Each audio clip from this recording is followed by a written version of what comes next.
الله الرحمن الرحیم د درود شریف ویلو لس غټي فائدې اسی خود درود شریف بشمار فائدې دي لیکن 10 غټي فائدې تاسو نن بیانوم او ان شاء الله تعالی کچری تاسو دا فائدې واوري دي نو تاسو به چریم خپل په ژوندۍ کې د روزمره په معاملاتو کې په جناب نبی کریم صلی الله علیه وسلم باندې درود شریف دې هغه به تاسو نه یروي بلکې تاسو بیا په کثرت سره درود شریف وایي او دا زمونږ تاسو ذمہ داریم جوړیږي دا زمونږ تاسو حق دی چې موږ په جناب نبی کریم صلی الله علیه وسلم باندې په کثرت سره درود شریف وایو په کثرت سره په جناب نبی کریم صلی الله علیه وسلم باندې درود شریف لیکو په قران مجید کې الله حضرت موږ تاسو ته فرمایي ان الله وملائکته یصلون علی النبی بیشک الله اور د الله رب العزت فرشتي په جناب نبی کریم صلی الله علیه وسلم باندې درود لګي یا ایها الذین آمنوا اے ایمان والو صلوا علیه وسلموا تسلیما تاسو په جناب نبی کریم صلی الله علیه وسلم باندې درود او سلام لګي دا د الله رب حکم دی موږ تاسو ته چې موږ په جناب نبی کریم صلی الله علیه وسلم باندې په کثرت سره درود لګو ځکه چې دا درود په خپل رب کریم او د الله رب چې څومره فرشتي دي هغه په جناب نبی کریم صلی الله علیه وسلم باندې درود لګي او بیا زمونږ تاسو هغه نبی دی په موږ تاسو باندې څومره احسانات دي مسلمانانو جناب نبی کریم صلی الله علیه وسلم د احساناتو بدله موږ نشور کوله هغه نبی چې په خپل معصوم د ګناهونو نه پاکو لیکن د هغه نه باوجود با هغه د شپې زمونږ تاسو لپاره جوړل شپه ورځ به زمونږ تاسو لپاره جوړل چې زما د امت پس کېږي الله زما د امت پس کېږي تر دې پوري چې کله جناب نبی کریم صلی الله علیه وسلم د دنیا نه ته په دغه وخت کې جبرائیل علیه السلام حاضر شو نو یې فرمایلو اے جناب نبی کریم صلی الله علیه وسلم تاسو خیال لې ته تل غواړي یا پاتې کېده غواړي یعنی الله رب العزت سره ملاقات کول غواړي یا پاتې کېده غواړي نو په دغه ټیم کې جناب نبی کریم صلی الله علیه وسلم سو فرمایو چې زه خپل غواړم لیکن د الله رب العزت په بارګاه کې زما دا سوال پیش کا چې نبی علیہ السلام فرمایي چې زما د تلو نه بعد زما د امت څخه کیږي زه خپل د امت لپاره پریشان یم چې زمانہ بعد زما د امت څخه کیږي په دغه ټیم کې بیا حضرت جبرائیل علیہ السلام هغه پیغام الله حضرت ورسو الله رب عزت فرمایلو چې ستاسو امت سره به زه خصلو کو بیا نبی کریم صلی الله علیه وسلم دا دعا وغوښته اے الله زما امت د هغه مخکنی امتونو په شان دي په یوه هلاک نه کی څنګه چې مخکنی امتونه هلاک شوي دي نن موږ تاسو بچیو د عذابونو نه په یوه ځبانه موږ نه هلاک کیږو نو دا د جناب نبی کریم صلی الله علیه وسلم هغه دعا ده موږ تاسو ګورو زموږ په دې معاشره کې څومره ګناهونه دي چې هغه زموږ دي مسلمانانو کې نشته هر ګناه په دې مسلمانانو کې موجود دي لیکن دا هغه نه باوجود الله حضرت موږ تاسو نه هلاکي په یو ځبان مخکنی امتونو کې به یو ګناه دا یو ګناه په بدولت با غټول امتونو چې کوم دي الله حضرت برباد کړل لیکن په دې امت کې غټول ګناهونه موجود دي لیکن د جناب نبی کریم صلی الله علیه وسلم برکت ده دا هغه دعا ده چې موږ په دې باندې بچو نو څومره احسانات دي دا نبی کریم صلی الله علیه وسلم په موږ تاسو باندې بلکې د قیامت ورځ باندې با د نفس عالم وي په دغه ټیم کې جناب نبی کریم صلی الله علیه وسلم خپل د امتیانو غم کې یا امتی یا امتی یا امتی زما د امت بس کېږي او موږ تاسو دومره خوش قسمت یو چې زمونږ دا امت د جناب نبی کریم صلی الله علیه وسلم دا امت راغله د ټول نه په اخر کې دی لیکن تر هغه وخت پورې ټول امتیانو باندې جنت حرام دي چې در سو پورې د جناب محمد رسول الله صلی الله علیه وسلم امت په جنت کې نه داخل شوی او د قیامت پر ورځ باندې به داسي وحشتناک منظر وي هر یو انسان و چې کاش زمونږ حساب شروع شي موږ دې بلې جنت جهنم ته ورځي لیکن حساب دې شروع شي په دغه ټیم کې د ټولو نه مخکې به د کم امت حساب کیږي وایي د ټولو نه مخکې به د دې امت زمونږ تاسو به حساب کتاب کوي د جناب محمد رسول الله صلی الله علیه وسلم د امت حساب کتاب کیږي د دین غټ سعادت زمونږ تاسو لپاره شته او په دغه ورځ باندې هم جناب نبی کریم صلی الله علیه وسلم زمونږ تاسو شفاعت کوي نو بشمار احسانات موږ تاسو باندې مسلمانانو نو په کار دادا چې موږ په کثرت سره جناب نبی کریم صلی الله علیه وسلم باندې درود لګو او په دې درود ویلو باندې د نبی علیہ السلام څخه فائدہ نه ده بلکې زمونږ تاسو خپل فائدہ ده چې جری درود شریف موږ په نبی علیہ السلام لګو داغي فائدہ موږ تاسو خپل ملاويږي نن تاسو داغه فائدې بیانو مسلمانانو اولنې فائدہ داغه نه مخکې به یو حدیث هم ذکر کوم حضرت جبرائیل علیہ السلام یو ځله د نبی علیہ السلام خاطر راغی بلکې یو ځله جناب نبی کریم صلی الله علیه وسلم د منبر په یو سړی باندې قدم کې خو وای فرمایل امين په دې باندې قدم کې خو بیا فرمایل امين په دریم سړی باندې قدم کې خو بیا و فرمایل امين صحابه ورس کو الله رسوله نن خو موږ عجیب منظر ولید چې تا د منبر په یو سړی باندې قدم کې خو بیا دی امین، په دې مسړی د قدم کې خو بیا دی امین، په دې مده قدم کې خو بیا دی امین. دا څه منظر وسو وجو نبی علیہ الصلوۃ والسلام سو فرمایلو چې اوس په دې ساتي جبرئیل علیہ الصلوۃ والسلام راغلو او درې په دعاګانې وکړې، درې خلکو ته یو په دعای هغه کسانو ته وکړه چې چا مور پلار بډاوالي ته ورسیږي داغه بزری باندې هغه جنت حاصل نه کی هلاک دي شي هغه سړی. نو ما فرمایل چې امین. بیا د هغه کس لپاره بدعا وکړه چې هلاک دي شي هغه کس چې د رمضان مبارک میاشت راشي او تیر شي د دې انسان مغفرت ونی شي، نو هلاک دي شي تباہ برباد دي شي. نو پاغي باندې ما امین وي. او بیا دریم هغه کس وی فرمایلو جبرئیل علیه السلام چې هلاک دي شي هغه شخص چې کم انسان مخه دستا ذکر وشي ستا تذکره وشي او پتا باندې درود شریف ونه لګي. نو ما فرمایل امین. نو تاسو ما دا وایي چې کوم انسان مخه ته د جناب نبی کریم صلی الله علیه وسلم تذکره وشي هغه باندې جناب نبی کریم صلی الله علیه وسلم باندې درود ونه لګي، نو داسې انسان په هلاکت کې ستردوش چې حضرت جبرئیل علیه السلام د ملائکو سردار هغه په دعا غوښتله چې هلاک دي شي هغه انسان چې په جناب نبی کریم صلی الله علیه وسلم ذکر مخه ته وشي او په جناب نبی کریم صلی الله علیه وسلم باندې درود ونه لګي، نو دا انسان دی هلاک شي. او نبی علیه السلام په امین ویلي، نو داسې انسان تباہ او برباد دی او هلاک.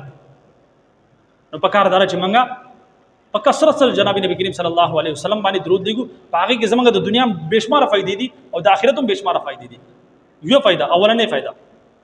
په حدیث شریف کې راځي چې کوم انسان یو ځل درود شریف وایي نو الله رب العزت په باندې 10 رحمتونه یعنی 10 رحمتونه نازل کړي. کچې تاسو دا غواړئ چې تاسو باندې الله رب العزت په کثرت سره رحمتونه وريږي، نو تاسو په کثرت سره درود شریف وایي، په یو درود شریف باندې 10 رحمتونه نازل دي. دغه شانتي دویمه فائدہ په حدیث شریف کې راځي چې یو ځل انسان درود شریف وایي نو داسې انسان 10 ګناهونه معاف شي، یعنی 10 ګناهونه معاف شي. یو ځل درود شریف ویلو باندې الله رب عزت 10 ګناهونه معاف کوي، 10 ګناهونه. او چې څومره په کثرت سره درود شریف وایي نو داسې انسان چې کوم دي د ګناهونو نه پاکي. کچې تاسو دا غواړئ چې تاسو دا ګناهونه پاکيږي نو په کثرت سره درود شریف وایي، کثرت سره. نمبر 3 په حدیث شریف کې راځي چې انسان یو مسلمان صرف یو ځل درود شریف وایي نو د 10 درجات بلند شي، یعنی انسان الله رب العزت 10 درجه نږدې شي. د هر انسان ځان یو کټګوري وي درجات وي، او چې کوم انسان په کثرت سره درود شریف وایي یعنی یو ځل درود شریف وایي صرف یو ځل نو د 10 درجات بڑاو شي، یعنی د 10 درجه الله رب العزت قریب شي. او چې څومره په کثرت سره وایي دومره به دی الله رب العزت قریب کیږي، د الله رب العزت مقرب بنده به جوړيږي. سلورم فائدہ د دعا او د قبولیت ذریعہ ده. حدیث شریف کې راځي نبی علیہ الصلوۃ والسلام فرمایي چې کله تاسو دعا غواړئ نو مخکې درود شریف وایي، ځکه چې دې درود شریف په ذریعہ باندې الله رب العزت تاسو دعاګانې قبلې. او په بل حدیث شریف کې راځي نبی علیہ الصلوۃ والسلام فرمایي چې کله تاسو دعا غواړئ دا دعاګانې د زمکه د اسمان په میاس کې لټکاوي، او چې کله تاسو درود شریف وایي نو الله رب العزت دغه دعاګانې قبول کړي. نو دا د دعا او د قبولیت ذریعہ هم ده. 5 نمبر د جناب نبی کریم صلی الله علیه وسلم د شفاعت ذریعہ ده. هر یو مسلمان دا غواړي چې د قیامت پر ورځ باندې جناب نبی کریم صلی الله علیه وسلم شفاعت نصیب شي. هر مسلمان دا غواړي. نو ظاهره خبره ده چې تاسو دا غواړئ چې د نبی علیہ الصلوۃ والسلام شفاعت او نصیب شي نو په کثرت سره درود شریف وایي، ځکه چې نبی علیہ الصلوۃ والسلام فرمایي چې کوم کس په ما باندې په کثرت سره درود شریف وایي نو د قیامت پر ورځ باندې هغه به دومره زیات ما ته قریب وي، یعنی چې څومره زیات په کثرت سره درود شریف وایي دومره به هغه کس ما ته زیات نږدې وي، قریب وي، یعنی داغه د شفاعت ذریعہ به جوړیږي نبی کریم صلی الله علیه وسلم. شپږم فائدہ د زړه د سکون ذریعہ ده چې کوم کس په کثرت سره درود شریف وایي دته دلی اطمینان او سکون ملایي، ځکه چې دا درود شریف چې کوم دي دا عبادت دی. الا بذکر الله تطمئن القلوب، بشک د الله حضرت په ذکر کې د زړونو سکون دی، اطمینان دی. درود شریف چې کوم دي دا د الله حضرت ذکر دی، دا دعا د موږ تاسو غواړو اے الله په جناب نبی کریم صلی الله علیه وسلم باندې رحمتونه ورکړي. نو دام د الله رب عزت ذکر دی. نو الا بذکر الله تطمئن القلوب، بشک د الله حضرت په ذکر کې د زړونو سکون دی، اطمینان دی. دا د زړونو د سکون د اطمینان ذریعہ ده. 9 نمبر پریزق کې د برکت، پریزق کې د فراوانی د پاره هم دا یو سبب دی. کچې تاسو دا غواړئ چې الله رب تاسو په رزق کې فراوانی وکړي، تاسو په مال او دولت کې اضافه وکړي، په کثرت سره کوم دې درود شریف وایي. دا ازماوږئ چې کم کس باندې ستنګي وي رزق په حواله سره، مال او دولت په حواله سره هغه باندې تنګي وي، نو هغه په کثرت سره درود شریف وایي، کثرت سره درود شریف وایي. نو ان شاء الله تعالی الله رب العزت په دغه چې کوم بند لاري دی الله رب العزت په کولاوي او د رزق فراوانی او باغ باندې دا تاسو اسباب وي چې کوم کثرت سره درود شریف وایي الله رب العزت په هغه باندې د رزق تنګي لريږي او د رزق فراوانی بہت شروع کی. دغه شانتي اتم نمبر غم مصیبتونه د ډیپریشن نه د حفاظت یو ذریعہ ده. چې کوم کس په غمونو کې مبتلا وي، په مصیبتونو کې مبتلا وي، نن سبا کې هر سړی په غمونو مصیبتونو کې مبتلا دی او هر سړی په ډیپریشن کې دی. نو دا انټي ډیپریشن دا انټي غم دی، یعنی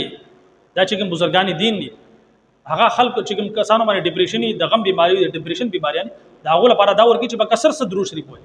ځکه چې دا انټي ډیپریشن دی. څنګه چې انټي ډیپریشن دوايي نه ګولې استعمالېږي دغه شانتي د روحاني حواله سره درود شریف چې کوم سره په کثرت سوي نو د غمونو نه د مصیبتونو نه د ډیپریشن نه الله رب دې داسې انسان ته نجات ورکړي د درود شریف په برکت سره. ځکه چې بده کې فائدې دي الله رب دې رحمتونه وريږي د انسان نه، الله رب دې د ګناهونو معاف کړي، الله رب العزت د درجات بلند نور څه پکار. نو کچري دا غواړي چې رزق کې ختنګي لري شي او د رزق فراوانی په کثرت سره درود شریف وایي او دغه شانتي د غمونو نو کچري غواړي چې تاسو د غمونو حفاظت وشي، د ډیپریشن نه تاسو چې کوم دي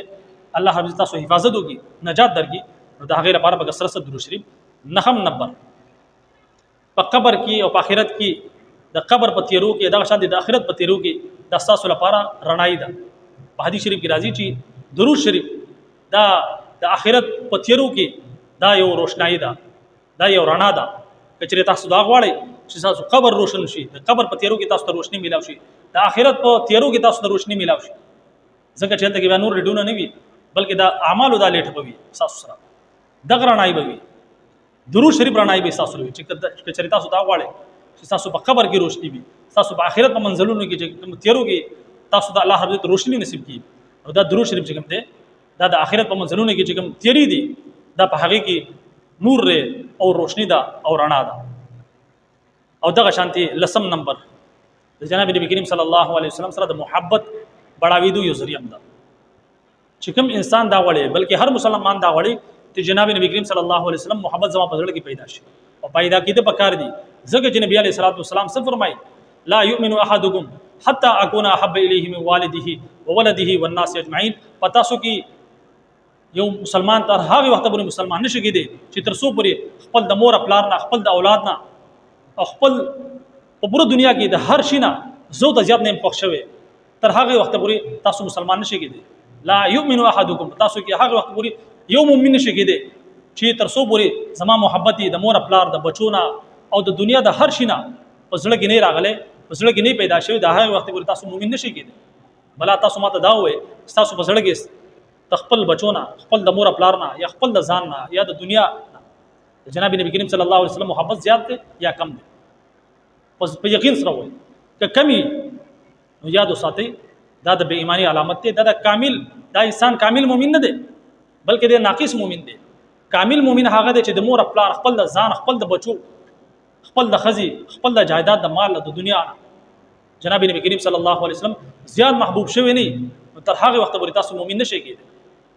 نو چې کوم کس په کثرت سره درود شریف وایي نو د په سره کې بعد جناب نبی کریم صلی الله علیه وسلم محبت پیدا کیږي بڑاويږي تر ته حد تبورسي کامل مؤمن به جوړ شي. یعنی د مور خپل د بچو خپل د ځان نه خپل د مال او دولت د هر سنبه جناب نبی کریم صلی الله علیه وسلم محبت هغه به د په سره کې زیات شي د هر سنبه زیات شي.